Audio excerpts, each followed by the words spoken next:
मैं हूं राजा। स्वागत करता हूं आपका अपने YouTube चैनल राजा टेक में।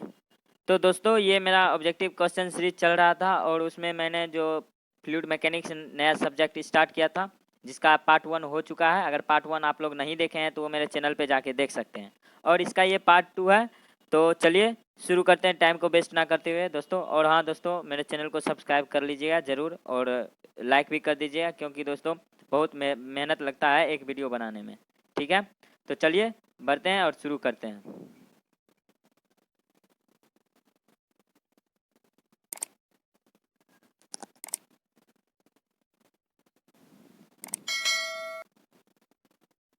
तो दोस्तों, मेरा फर्स्ट क्वेश्चन है 1 पॉइज इज इक्विवेलेंट टू। तो दोस्तों देखिए, 1 पॉइज किसके बराबर होगा, ये हमसे पूछा जा रहा है। तो पहले दोस्तों हम ये जानते हैं कि पॉइज क्या है। पॉइज मेरा जो है डायनेमिक विस्कोसिटी का यूनिट है। ठीक है दोस्तों, तो एक मेरा देखिए काइनेटिक विस्कोसिटी होता है और डायनेमिक विस्कोसिटी होता है। तो या सीधा विस्कोसिटी भी बोल सकते हैं इसको, नहीं तो इसको डायनेमिक विस्कोसिटी बोल सकते हैं। ठीक है, तो डायनेमिक विस्कोसिटी का CGS यूनिट जो होता है, CGS यूनिट जो होता है वो मेरा पॉइज होता है। ठीक है, तो वही पॉइज जो होता है वो किसके बराबर होता है, ये हमसे पूछा जा रहा है। ठीक है, तो पॉइज जो होता है मेरा 1 ग्राम पर सेंटीमीटर सेकेंड के बराबर होता है। ठीक है, तो पॉइज जो होता है मेरा 1 ग्राम पर सेंटीमीटर सेकेंड। तो देखिए बी नंबर मेरा क्या है, 1 ग्राम पर सेंटीमीटर सेकेंड। तो दोस्तों देखिए पॉइज मेरा जो है ये मेरा हो गया डायनामिक विस्कोसिटी का यूनिट हो गया। और एक होता है मेरा स्टोक। ठीक है, तो स्टोक मेरा क्या हो जाता है, काइनेटिक विस्कोसिटी का, वो होता है 1 सेंटीमीटर स्क्वायर पर सेकेंड, ऐसे कुछ होता है। ठीक है दोस्तों, तो ऐसे ही होता है। तो चलिए देखते हैं अब नेक्स्ट क्वेश्चन, इस पे ताला मारते हैं। इसका राइट आंसर क्या हो जाएगा, B 1 poise is equivalent to 1 gram पर सेंटीमीटर सेकेंड। ठीक है, तो इसका राइट आंसर क्या हो जाएगा, बी। चलिए नेक्स्ट क्वेश्चन देखते हैं। चलिए नेक्स्ट क्वेश्चन बढ़ते हैं। नेक्स्ट क्वेश्चन है मेरा the stress strain relation of the Newtonian fluids is. तो देखिए दोस्तों, न्यूटेशियन फ्लूइड क्या होता है पहले हम ये जानते हैं। तो देखिए जो फ्लूइड न्यूटन्स लॉ को फॉलो करता है, अब न्यूटन्स लॉ क्या हो गया, तो न्यूटन्स लॉ होता है कि stress is the directly proportional to rate of shear strain. ठीक है, देखिए देखिए क्या होता है, न्यूटन्स लॉ होता है कि shear stress directly proportional to rate of shear strain. ठीक है, ये मेरा होता है न्यूटन्स लॉ। ठीक है, अब न्यूटन्स लॉ को जो फ्लूइड फॉलो करता है उसे न्यूटेशियन फ्लूइड कहते हैं। ठीक है, अब न्यूटन्स लॉ को जो फ्लूइड फॉलो करता है उसे न्यूटेशियन फ्लूइड कहते हैं। अब देखिए स्ट्रेस और स्ट्रेन डायरेक्टली प्रोपोर्शनल होता है। तो डायरेक्टली प्रोपोर्शनल अगर हम ग्राफ पे डिनोट करते हैं, स्ट्रेस ये मेरा जैसे हो गया शियर स्ट्रेस हो गया। ठीक है, और ये मेरा हो जाएगा रेट ऑफ शियर स्ट्रेन। ठीक है, रेट ऑफ शियर स्ट्रेन हो जाएगा। अगर ये दोनों डायरेक्टली प्रोपोर्शनल डायरेक्टली वेरी कर रहा है तो इसका क्या हो जाएगा, आरेख क्या हो जाएगा, लाइनियर हो जाएगा। ठीक है, तो ये क्या हो जाएगा मेरा न्यूटेशियन फ्लूइड का आरेख हो जाएगा। ठीक है, तो ये में क्या हो जाएगा, लाइनियर। ठीक है, तो इसका राइट आंसर क्या हो जाएगा, ए लाइनियर वेरी करता है। ठीक है, तो देखिए न्यूटेशियन फ्लूइड का रिलेशनशिप जो होता है स्ट्रेस स्ट्रेन पर, वो लाइनियर होता है। ठीक है, तो इसका राइट आंसर क्या हो जाएगा, ए। चलिए बढ़ते हैं नेक्स्ट क्वेश्चन की ओर, ए पे तला मारते हैं और बढ़ते हैं नेक्स्ट क्वेश्चन। नेक्स्ट क्वेश्चन है मेरा the property of fluid at zero temperature is refers to as. मतलब कि जीरो टेम्परेचर पर जो प्रॉपर्टी होता है फ्लूइड का, उसे हम स्टेगनेशन प्रॉपर्टी कहते हैं। ठीक है, स्टेगनेशन प्रॉपर्टी। ठीक है, फ्लूइड के ऐसे प्रॉपर्टी जो जीरो टेम्परेचर पर रिफर्स करता है उसे हम स्टेगनेशन प्रॉपर्टी कहते हैं। ठीक है, ये सब मेरा एग्जाम में पूछा हुआ प्रश्न है। तो आप दोस्तों ध्यान से अच्छी तरह से इसको तैयारी कर ले, ताकि एग्जाम में हो सके तो आ भी सकता है। तो चलिए ये सब मेरा पूछा गया है। चलिए अब देखते हैं नेक्स्ट क्वेश्चन, इसका राइट आंसर क्या हो जाएगा, ए इसका राइट आंसर हो जाएगा। चलिए बढ़ते हैं नेक्स्ट क्वेश्चन। नेक्स्ट क्वेश्चन है मेरा Newton's law of viscosity is relation between. तो देखिए दोस्तों, पहले ही हम डिस्कस किए हैं कि न्यूटन्स लॉ क्या होता है। तो न्यूटन्स लॉ होता है कि शियर स्ट्रेस जो होता है मेरा डायरेक्टली प्रोपोर्शनल होता है रेट ऑफ शियर स्ट्रेन का। ठीक है, तो ये क्या होता है, डायरेक्टली प्रोपोर्शनल होता है रेट ऑफ शियर स्ट्रेन का। ठीक है, तो देखते हैं ऐसा कुछ है ऑप्शन में, तो उस पर टिक मारते हैं। तो देखिए पहला है मेरा rate of shear stress strain and temperature. देखिए ये तो मेरा गलत है। फिर है shear stress and rate of shear strain. देखिए ये दोनों का रिलेशनशिप बताता है न्यूटन्स लॉ ऑफ विस्कोसिटी। ठीक है, तो देखिए शियर स्ट्रेस डायरेक्टली प्रोपोर्शनल होता है शियर स्ट्रेन का, तो इसमें जो रिलेशन बता रहा है शियर स्ट्रेस और रेट ऑफ शियर स्ट्रेन का बताता है। ठीक है, तो इसका राइट आंसर क्या हो जाएगा, बी इसका राइट आंसर हो जाएगा। चलिए बी पे ताला मारते हैं और बढ़ते हैं नेक्स्ट क्वेश्चन की ओर।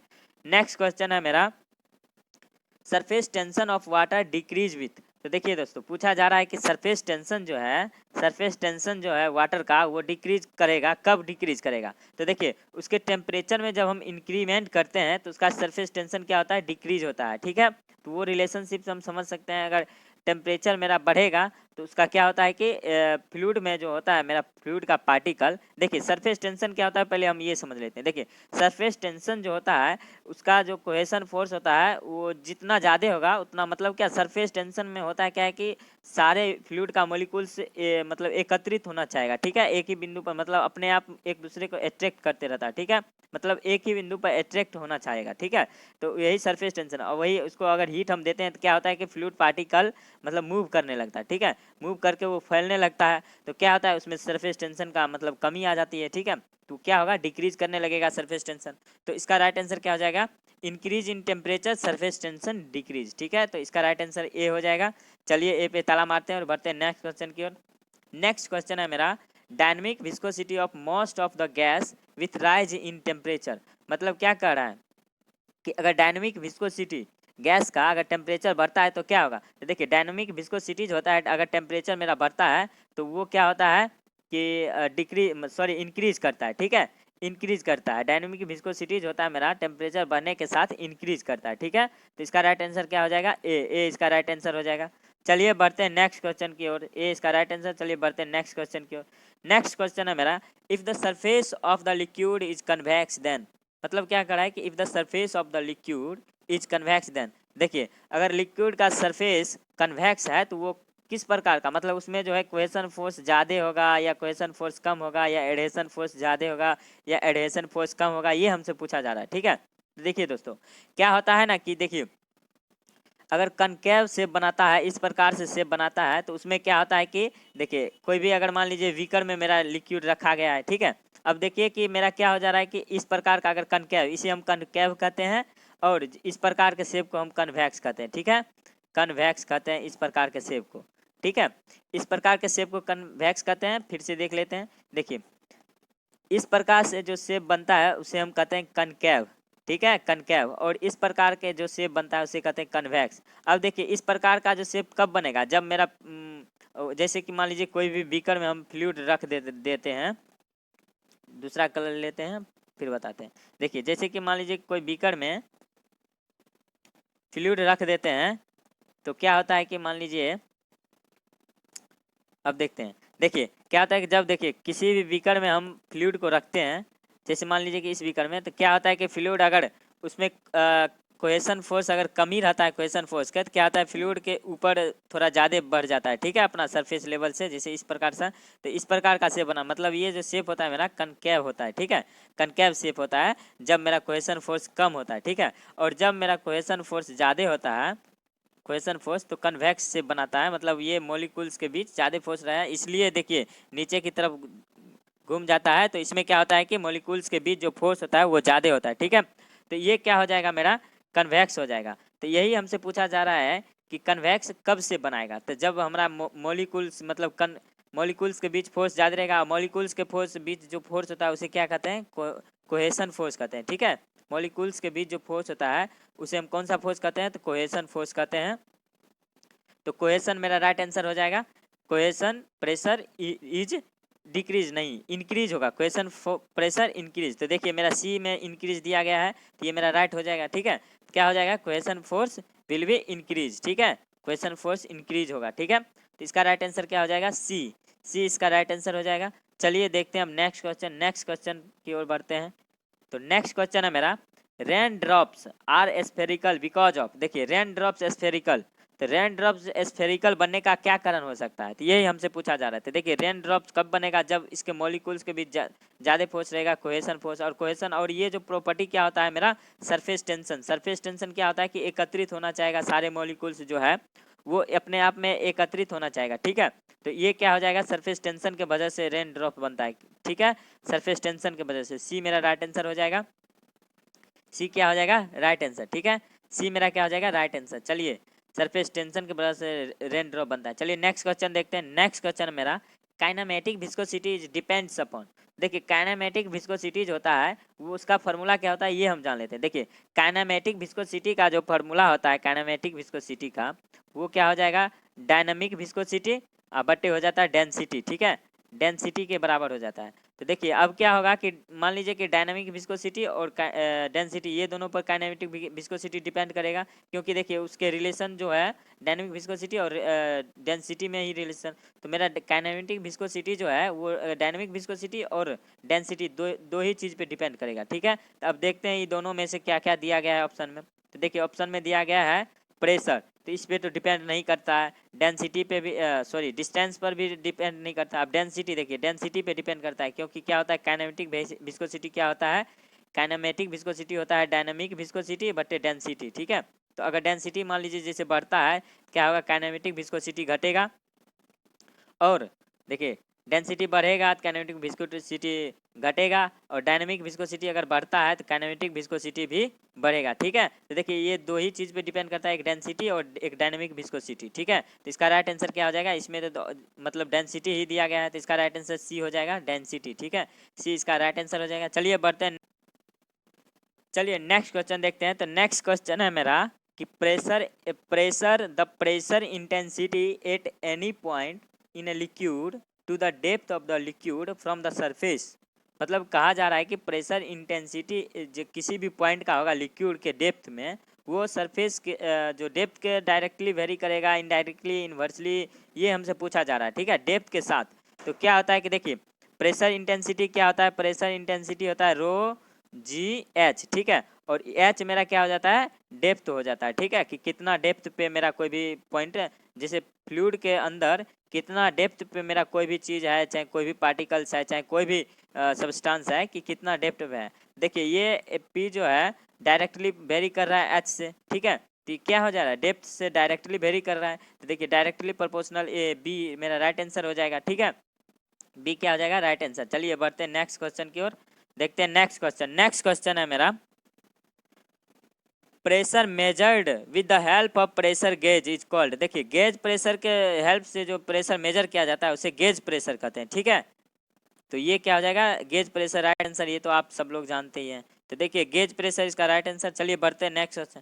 The atmospheric pressure at sea level is. तो देखिए एटमॉस्फेरिक प्रेशर सी लेवल से जो मापा जाता है वो तीनों के बराबर होता है, 103 न्यूटन पर metre square, 10.3 m of metre of water, 760 mm of mercury, ठीक है। ये राइट, तीनों राइट हो जाएगा, मतलब ऑल ऑफ द एबव हो जाएगा, ठीक है। तो इसका राइट आंसर डी हो जाएगा। चलिए बढ़ते हैं नेक्स्ट क्वेश्चन की ओर। नेक्स्ट क्वेश्चन है मेरा the pressure less than the atmospheric pressure is known as. तो देखिए दोस्तों क्या होता है कि अब हम आपको समझाते हैं, ठीक है। देखिए ये मेरा मान लीजिए कि ये मेरा जीरो लेवल का प्रेशर हो गया, ये मेरा जीरो लेवल का प्रेशर हो गया, ये मेरा एटमॉस्फेरिक प्रेशर हो गया, ठीक है।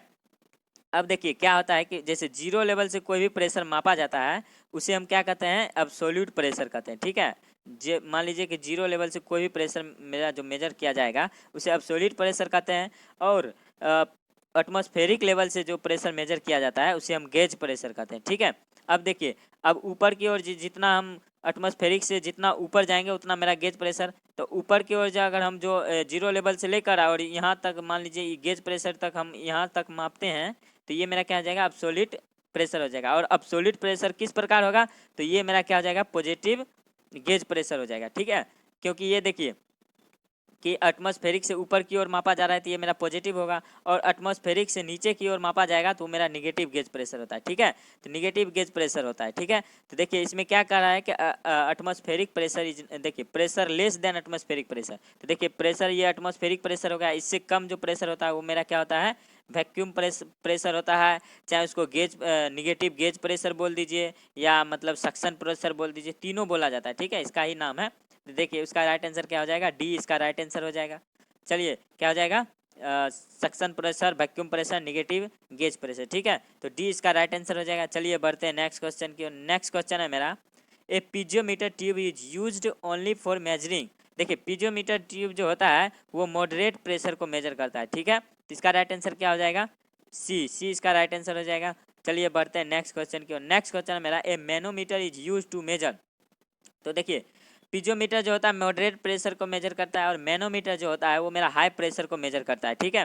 ये मैनोमीटर जो होगा मेरा हाई प्रेशर को मेजर करेगा। चलिए बढ़ते हैं नेक्स्ट क्वेश्चन। नेक्स्ट क्वेश्चन है मेरा a differential manometer use to measure. तो देखिए ये तो एक प्रकार का मैनोमीटर ही है जो मेरा हाई प्रेशर मापेगा। अब आइए हाई प्रेशर कैसे मापेगा, तो देखिए ये जो यूट्यूब मैनोमीटर होता है, डिफरेंशियल मैनोमीटर जो होता है वो देखिए किस प्रकार का होता है। एक यहाँ से लेके एक यहाँ से फिर एक यहाँ तक है, मतलब दो इसमें मतलब 2 पॉइंट का प्रेशर निकालने के लिए इसे यूज किया जाता है। ठीक है, तो देखिए डिफरेंशियल मैनोमीटर जो होता है दो पॉइंट के बीच के प्रेशर को मेजर किया जाता है। ठीक है, चाहे वो पाइप में हो चाहे चैनल में हो किसी भी चीज़ में हो, तो 2 पॉइंट के बीच के मेजर को ये मेजर करता है डिफरेंशियल मैनोमीटर। ठीक है, तो इसका राइट आंसर क्या है, difference of pressure between 2 point. ठीक है, तो 2 पॉइंट के बीच के डिफरेंस जो होता है प्रेशर का उसे मेजर किया जाता है। डी इसका राइट आंसर हो जाएगा।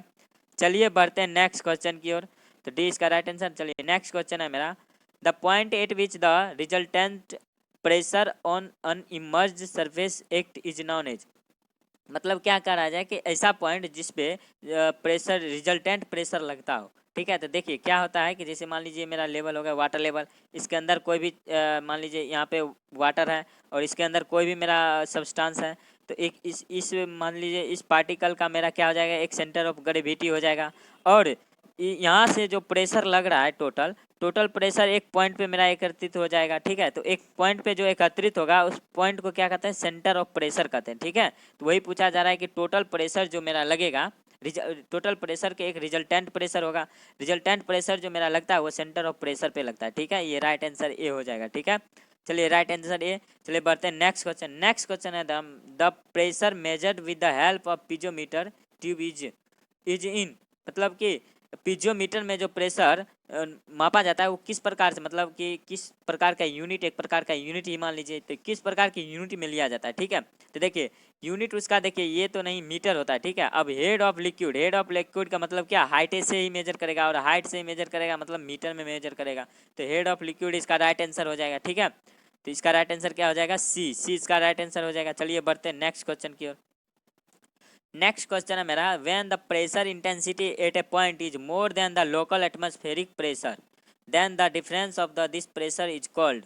मतलब क्या कहा जा रहा है कि जब प्रेशर मेरा क्या होगा कि देखिए एक जीरो लेवल का प्रेशर हो जाएगा, ये मेरा एटमॉस्फेरिक प्रेशर हो जाएगा, और इससे ऊपर जो मेरा प्रेशर होगा उसे हम क्या कहते हैं, पॉजिटिव गेज प्रेशर, और इससे नीचे जो प्रेशर होगा उसे निगेटिव गेज प्रेशर कहते हैं। ठीक है, और क्या होगा कि एटमॉस्फेरिक प्रेशर आप प्लस में अगर गेज प्रेशर करते हैं तो वो एब्सोल्यूट प्रेशर ही कहलाएगा। ठीक है, देखिए तो अगर एटमॉस्फेरिक से ऊपर की ओर हम मेजर करते हैं प्रेशर तो उसे पॉजिटिव गेज प्रेशर कहते हैं, और एटमॉस्फेरिक से नीचे की ओर करते हैं तो उसे निगेटिव गेज प्रेशर कहते हैं, या वैक्यूम प्रेशर कहते हैं, या सक्शन प्रेशर भी कहते हैं। ठीक है, तो इसका राइट आंसर क्या हो जाएगा, देखिए एबव द एटमॉस्फेरिक प्रेशर बोला जा रहा है। ठीक है, एटमॉस्फेरिक प्रेशर क्या करा है कि इसमें क्या कहा जा रहा है कि pressure intensity point more than the atmospheric pressure, तो more than the atmospheric pressure कहा जा रहा है, तो मोर देन एटमॉस्फेरिक प्रेशर का मतलब क्या हो जाएगा, पॉजिटिव गेज प्रेशर। ठीक है, तो इसका राइट आंसर क्या हो जाएगा, सी इसका राइट आंसर हो जाएगा।